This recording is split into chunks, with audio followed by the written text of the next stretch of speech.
Boa noite, meus irmãos.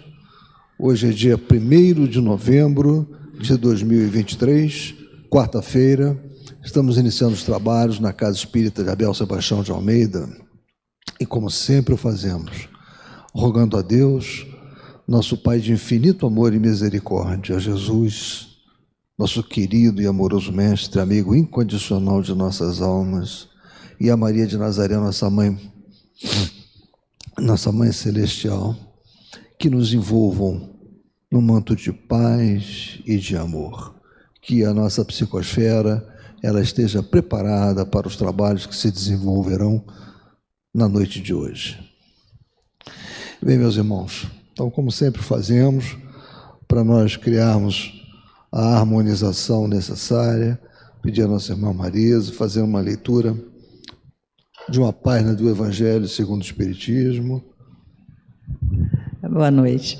Pegamos o tema de segunda-feira.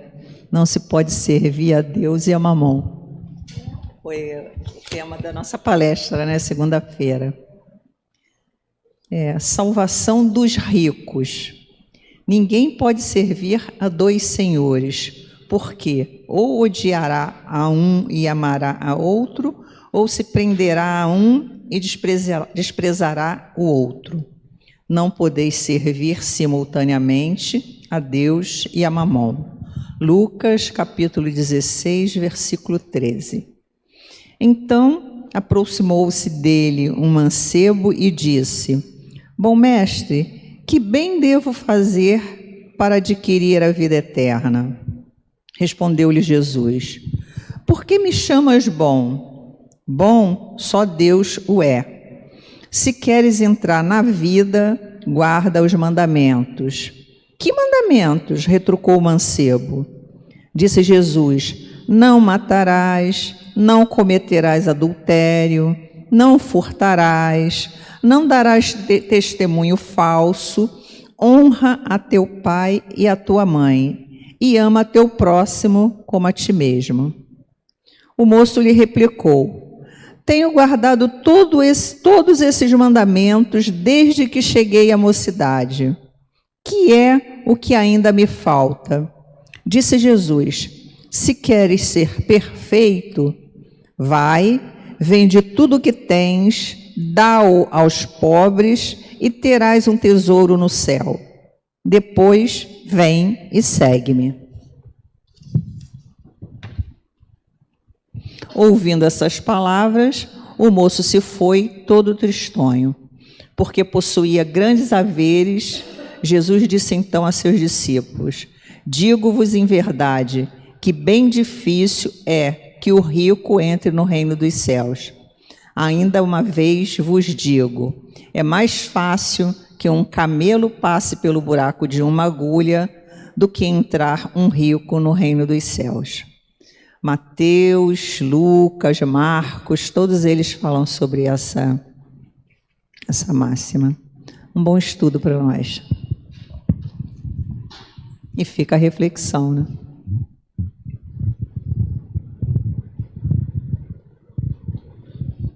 Meus irmãos, nós vamos ter então a continuação do estudo da quarta-feira passada, no capítulo 5, Mistificadores, Obsessores, que será feita pelo nosso irmão Mauro Oliveira. Que ele seja muito inspirado e nos traga informações importantes. Boa noite, meus irmãos. Que a paz e o amor do nosso Mestre Jesus nos envolvam nesse momento. Que a espiritualidade maior possa nos inspirar naquilo que for possível, né? Bem, nós vamos dar continuidade ao estudo do livro Devassando o Invisível, de Ivone do Amaral Pereira, e vamos continuar e finalizar esse capítulo 5, tem como título Mistificadores Obsessores, e vamos iniciar o capítulo 6, Romances Mediúnicos.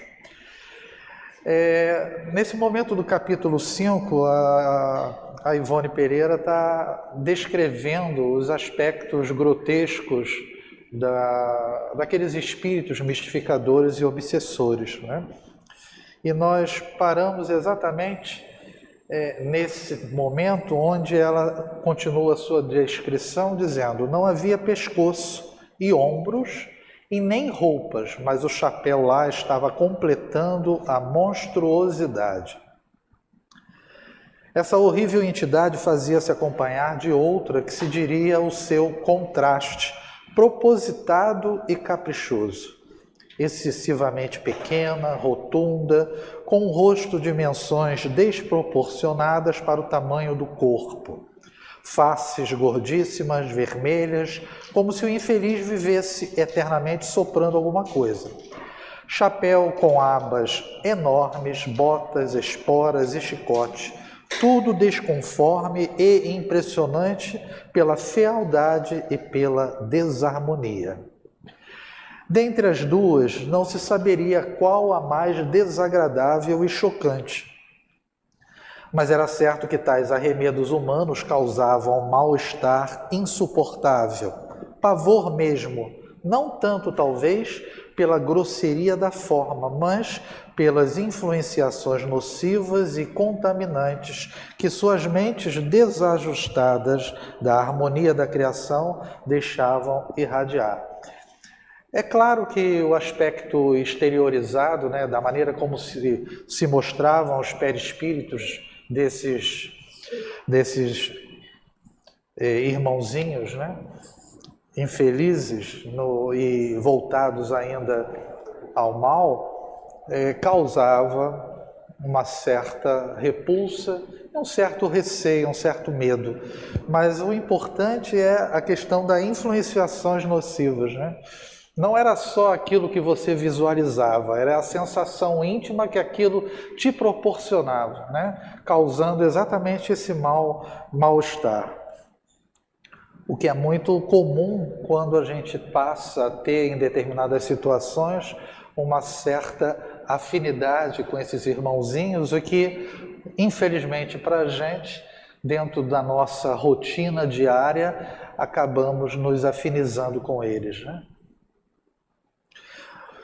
Pois que o médium, assim arrebatado do corpo físico para estudos e observações no invisível, adquire percepções pasmosas, não lhe escapando à visão ou ao entendimento nenhum pormenor daquilo que os instrutores lhe dão e auxiliam a examinar. Percepções pasmosas, extraordinárias, maravilhosas, porque estando o corpo físico, o momento de desdobramento, há uma amplitude nisso, E essa amplitude possibilita termos essas percepções também serem ampliadas, E esses instrutores agem nesse momento justamente para nos facilitar e nos trazer, determinados estudos e informações a respeito de diversos assuntos e também facilitando e aumentando aquilo que a gente já tem, já por estarmos no nosso desdobramento. Outra entidade do novo grupo que acabamos de descrever, medindo cerca de 1,5 metro de altura, usando sapatos grotescos, muito grandes, calçados em pés trocados e um paletó demasiadamente amplo para o volume do corpo e da estatura, mostrava a particularidade de bigodes tão extensos que se arrastavam pelo chão até uma distância aproximada de 3 ou 4 metros. Então, observem que tudo era meio desproporcional, Nada comparado com o meu bigode, nesse momento. Ela os exibia provocantemente, qual palhaço, soprando-os de quando em vez, e aquela ridícula metragem de bigodes então se levantava no ar, ondulante, para se enrolar depois, tomando a posição natural dos bigodes humanos. Não nos foi possível conter o riso diante desse infeliz mistificador que se nos afigurou mais leviano e cômico do que mau. Porém, incontinente, Charles nos repreendeu com vivacidade e, segurando nossa mão com força, disse num murmúrio: Rir-se é aplaudir, louvar seus atos e, portanto, afinar-se com eles. Haverá troca de vibrações e, de qualquer forma, se estabelecerá o malefício. Será necessário ao médium, como ao espírito, diante deles, o domínio de toda e qualquer impressão ou emoção, um equilíbrio isolante que traduza superioridade moral. Então aqui ele coloca as duas opções, não só aquele que é encarnado e está em desdobramento, mas o próprio espírito que de repente esteja no acompanhamento do processo e não tão com tantas condições assim. A gente viu isso muito com o André Luiz em determinadas situações, onde ele se assustava com determinadas observações vistas lá na espiritualidade. Eu chamo a atenção aqui, afigurou-se mais leviano, né? Kardec lá na questão 100, quando ele faz aquelas escalas, né, dos espíritos, nos espíritos inferiores, tem esses espíritos levianos que não se apresentam nem tão como mal, né, mas que trazem sempre algo negativo. E é importante, quando você rir-se, aplaudir, louvar seus atos, afinar-se com eles, haverá troca de vibrações. É algo para a gente refletir, porque quantas vezes, de maneira inadvertida, no nosso dia a dia, talvez observemos algumas situações que não são positivas e pelo momento como ela ocorreu, você acaba rindo. Quer dizer, se é algo que não é positivo, você sabe que não é algo legal, né? Vamos dizer assim, que não vai trazer, ou pelo menos se apresenta como algo que não deveria ser feito, mas ocorre de maneira cômica e você tem essa postura, você já se afiniza com essas entidades. Então o alerta do espírito aqui, ele é muito importante. E é para a gente refletir também, né? Se há algo que é sério, por que você vai rir? Mesmo que tenha ocorrido de maneira cômica. Então, são pequenos detalhes que nós, como médiuns, não só nós como médiuns, mas qualquer um tem que ter essa percepção. Porque aí a gente sofre, faz essa troca de vibrações e acaba se afinizando com eles. É um cuidado que a gente tem que ter. Eu toquei na questão do médium porque a gente acaba trabalhando, vamos dizer assim, né, com essa ferramenta que é a mediunidade. Então, chegamos na casa espírita, às vezes, não tão bem equilibrados como deveríamos, né? Alguns outros pareciam aleijados, pois se mostravam com pernas e braços tortos, bocas retorcidas com esgares e carantonhas chocantes, olhar estrábico, enquanto suas vestes seriam antes andrajos e não fantasias. Gemiam e choravam, bradando pelo socorro de alguém que os ajudasse a se recompor, pois não conseguiam reequilibrar-se no estado que lhes era natural, antes das farsas mistificadoras que criavam no intuito de atormentar o próximo. Pareciam sofrer superlativamente, aterrorizados, deprimidos, decepcionados. E Charles tornou explícito: esse o final de tantas leviandades e inconsequências por eles praticadas. Como ninguém mais ignora, o perispírito é um corpo semimaterial, sutil, impressionável, sensível, registrando em suas potencialidades vertiginosas até as ondulações dos mais suaves pensamentos, né? Ele sofre a influência de tudo que pensamos e daquilo que é emitido também. Agindo sobre esse envoltório tão delicado quão sublime, a mente e a vontade individuais farão dele o que desejarem, visto que a mente ou o pensamento, a vontade, a energia psíquica, a essência do ser, cria, produz, edifica, realiza, conserva, aplica, modifica, servindo-se das poderosas forças que lhe são naturais. Então aqui eu grifei essa parte em vermelho aqui, lembram que quando nós falamos das vestimentas dos espíritos, e que em algumas situações eles se mostravam com uma vestimenta, mas essa vestimenta ou essa maneira como eles se mostravam não era fruto da vontade especificamente, era algo que ocorria de maneira natural. Então, poderosas forças que são naturais, isso ocorre de maneira o quê? Instintiva, né? Sendo redundante, natural em determinadas situações. E o que a gente observa, que vai ser descrito mais à frente, é que em função dessa postura deles, de maneira proposital, deformarem ou se apresentarem feiosos, grotescos, isso depois se mantém dentro de uma rotina viciosa e eles não conseguem reverter esse quadro, né? Então é algo que eles não estão desejando realizar, mas de maneira natural, essas forças que representam e se apresentam como o quê? A exteriorização daquilo que eles são, o quê? Intimamente. E eles não conseguem reverter porque não tem essa condição. O campo, né? A gente lembra de quadros fluídicos que os suicidas se mantêm sempre com aquilo, né, na mente, né, como algo doloroso. Para eles, esse aspecto fica irreversível, pelo menos momentaneamente. Eles não conseguem voltar para uma normalidade, já que o perispírito se encontra deformado muitas vezes, né?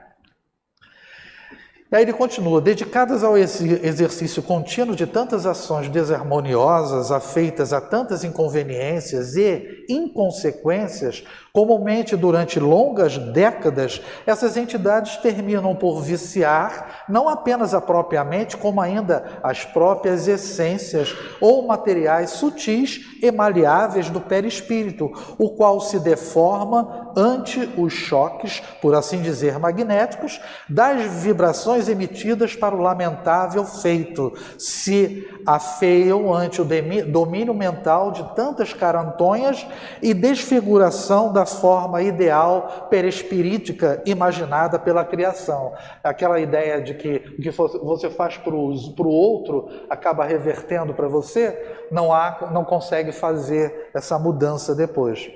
Mal intencionadas e avessas ao bem, tanto se fazem de feias e desagradáveis, deformando voluntariamente o perispírito no intuito de infelicitarem o próximo, mistificando-o até a obsessão, através do pavor e da alucinação que infundem, que depois, quando percebem a conveniência de se deterem, porque prejudicam a si próprias, já não conseguem forças para se refazerem e voltarem ao natural. Então a gente já se antecipou e comentou a respeito disso. Não é em vão que se abusa das leis gerais da criação na terra como no espaço, e por isso mesmo esses infelizes assim permanecerão sob sua inteira responsabilidade e por livre e espontânea vontade, contundidos pela mente, feridos pelos choques desarmoniosos das próprias vibrações, dirigidas a atos contrários ao alvo estabelecido pela divindade suprema. Nada escapa à lei de ação e reação, né? De causa e efeito.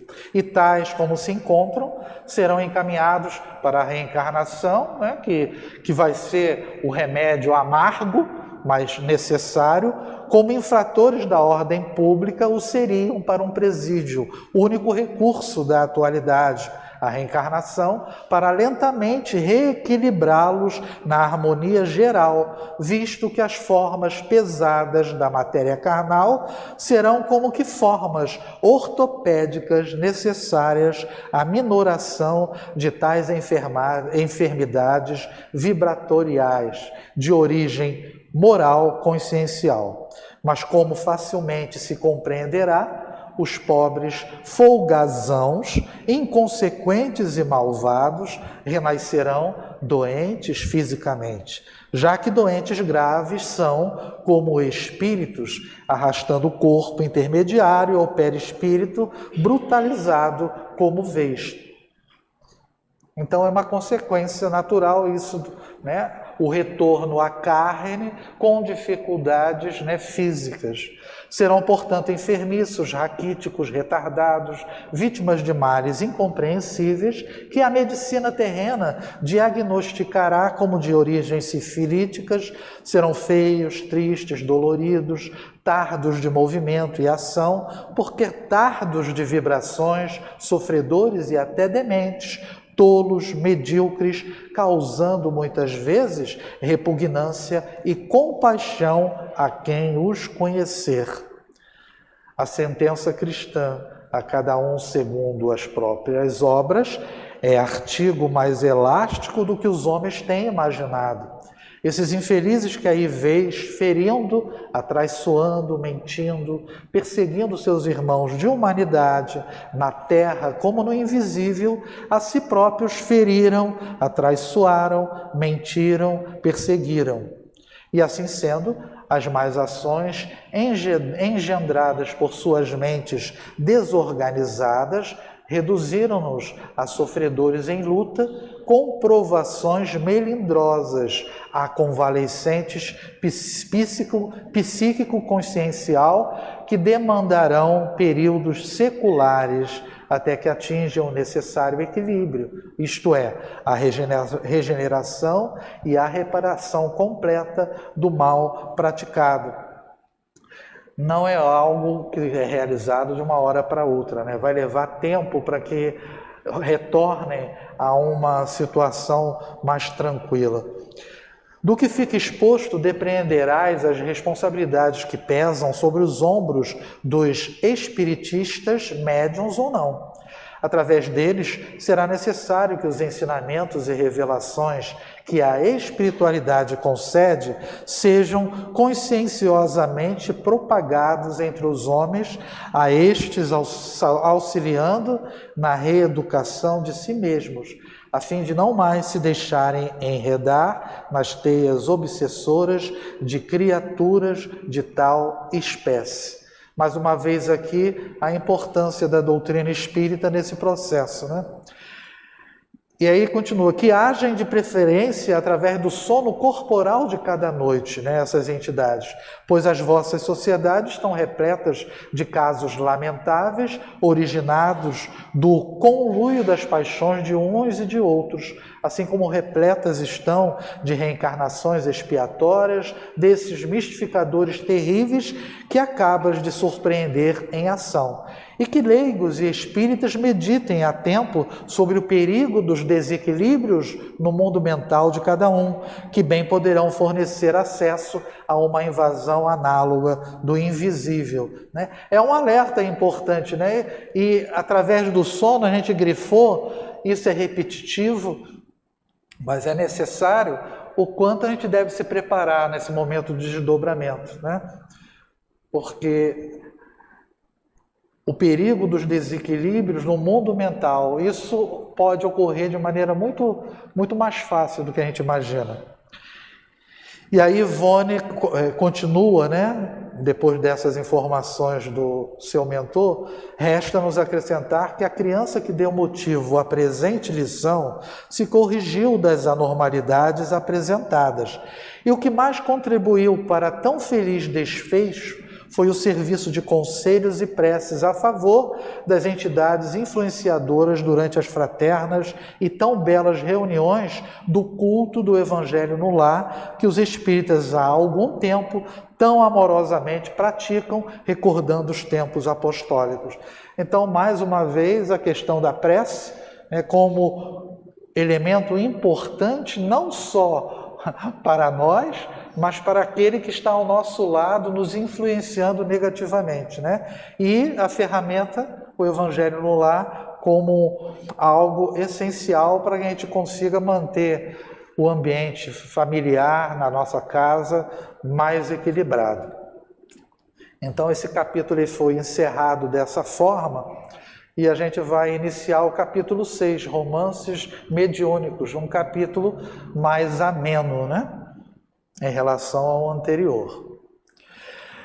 Ele é iniciado com uma citação do Evangelho segundo o Espiritismo, no capítulo 26, itens 8 e 10, que tem como título, né, dai gratuitamente o que gratuitamente recebeste, a questão da mediunidade. Então, nos é colocado a primeira condição para se granjear a benevolência dos bons espíritos é a humildade, o devotamento, a abnegação, o mais absoluto desinteresse moral e material. A mediunidade é coisa santa que deve ser praticada sensatamente, religiosamente. É lógico que isso daqui ela está iniciando esse capítulo para falar sobre os romances mediúnicos, mas isso é uma condição necessária para qualquer tipo, né, de comportamento e de condução para facilitar o nosso intercâmbio com a espiritualidade. Eu chamo a atenção aqui com relação ao aspecto religiosamente, não só no sentido do aspecto moral e religioso que a doutrina tem, né, com base nos ensinamentos de Jesus, mas religiosamente no sentido de assiduidade também, né? Porque é muito comum, às vezes, o médium inicia todo um processo e acaba se desvencilhando e se afastando, né? Então é algo que a gente tem que ter em mente também, a preocupação de se manter constante nos trabalhos. Ela inicia dizendo, frequentemente amigos nossos, igualmente afeitos às lides espíritas, solicitam-nos esclarecimentos sobre o modo pelo qual são ditados do além os romances sempre tão atraentes da já vasta bibliografia espírita. Tomarão os autores espíritas da mão do seu aparelho mediúnico tão somente? Indagam aqueles observadores, fazendo referência à psicografia mecânica. Atuarão também sobre o cérebro do seu intérprete, seguindo a linha conhecida da faculdade psicográfica, aqui também a questão da psicografia semimecânica e a intuitiva. Servir-se-ão da audição, porventura, talvez uma intuição? De princípio, afirmaremos que dependerá racionalmente da classificação do médium, tal como nola explicam as obras básicas da doutrina, podendo, portanto, um romance provir do além através de qualquer daquelas vias mediúnicas e também pela inspiração e até pela incorporação, para que alguém escreva enquanto o aparelho receptor ou médium dita sob impulso do ser comunicante. Não obstante, acrescentaremos que além da psicografia mecânica, da semimecânica, da intuição e da audição e etc. Então, vai depender da capacidade e do tipo de característica do médium de poder realizar essa atividade, né, dos romances. Poderão verificar-se num ditado mediúnico para romance, pelo menos, outros meios igualmente concludentes e detalhados, que ao próprio médium fortalecem na fé e nas corajosas disposições que lhe serão indispensáveis ao melindroso mistério, ao passo que um mundo novo, um novo horizonte e uma sociedade rica de belezas e harmonias se desvendam para seu espírito, encantando-o até ao indefinível, com uma felicidade diferente de tudo que na terra se conhece por esse nome, inconcebível, portanto, aos entendimentos que não a tenham penetrado. Então, ela está, de certa forma, dando início à própria experiência dela de desdobramento, o quanto ela observou no plano espiritual essa condição de lugares extremamente felizes e também o contrário, né? Mas algo que o médium tem que se fortalecer observando aquilo e principalmente o que a gente sempre comenta, se preparando, né? Tratando-se de um ensaio complexo, preferiremos sobre o assunto afirmar somente aquilo que particularmente nos disser respeito, visto ignorarmos particularidades de recepção mediúnica de outros instrumentos. Eu grifei isso porque eu acho que ela está perfeita nesse sentido. Achei importante ela dizer o seguinte, olha, eu vou escrever sobre a minha experiência. O que não significa algo fatal no sentido, ó, é assim que ocorre. Porque a mediunidade é uma experiência muito particular, individualizada. Cada um tem a sua maneira de vivenciar aquilo que está ocorrendo, né? E na hora de você transmitir, no caso dela, tendo essa capacidade de fazer, de trazer esses romances, ou explicar através dos seus livros as suas experiências, ela explica segundo o que ela vivenciou. O Mauro, se tivesse a capacidade de escrever, ou essa capacidade que ela tem, talvez trouxesse informações diferenciadas. É lógico que existe um padrão, e se não fosse assim, Kardec não teria estipulado aquelas características, né, da diversidade de médiuns, que vai ser falado mais à frente. Mas cada um consegue transmitir segundo aquilo que vivencia. E eu achei importante isso, que ela não se colocou num posicionamento tipo assim, olha, o que eu estou falando é o que ocorre, mas não necessariamente é o que ocorre sempre com outras pessoas também, né? E aí, continuando, assim sendo, começaremos declarando que receber obras mediúnicas, quer se trate de romances ou não, se para alguns médiuns constitui missão, como presenciamos suceder a Francisco Cândido Xavier, para outros constituirá provação e resgate.